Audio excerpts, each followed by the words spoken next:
Eurasian means that he's not from around here. He is from the areas of Europe, Asia, and parts of northern Africa, and he's very closely related to the great horned owl.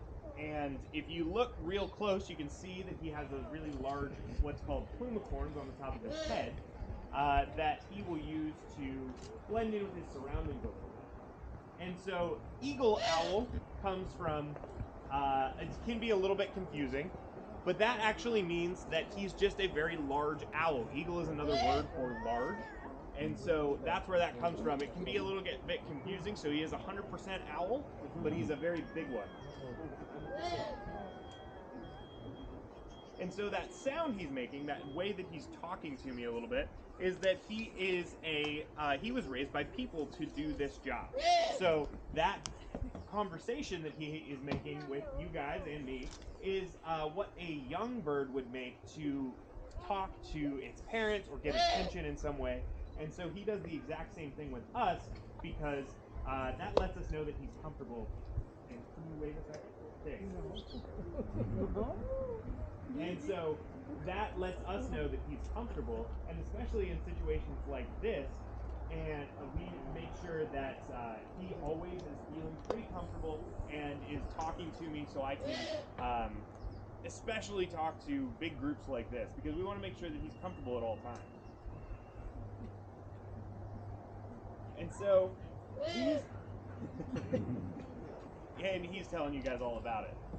So great horned owls and owls in general, the ones that are going to be hunting at night, or crepuscular, which this species is more used to, is going to be hunting at dawn and dusk.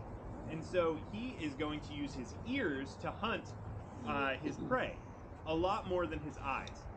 And so what he does to be able to compensate for all of that is he will actually, owls have fringed feathers on the edges. The ones that are hunting at night, they have fringed feathers on the edges, and that allows him to fly silently, and it makes it easier for him to hear his prey and also not hear himself.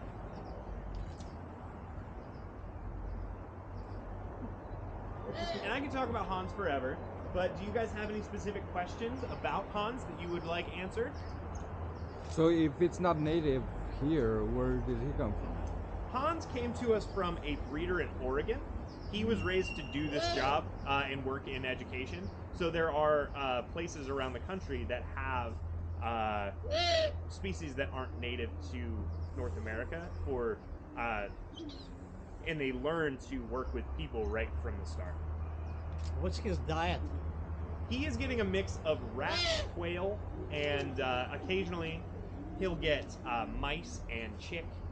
He's got a little bit of chick in his diet today to stretch it just a little bit, because we're gonna, after this session, he's not gonna go home to his normal aviary. He's actually going to move to one of those empty aviaries over there for the day. And that helps him, it gets him some extra enrichment. New spaces and novel places are really enriching for the birds, and if we can do it in a way that he feels comfortable, then he gets a lot out of that experience. So what are you feeding him right now? He is getting quail and rat and some chick.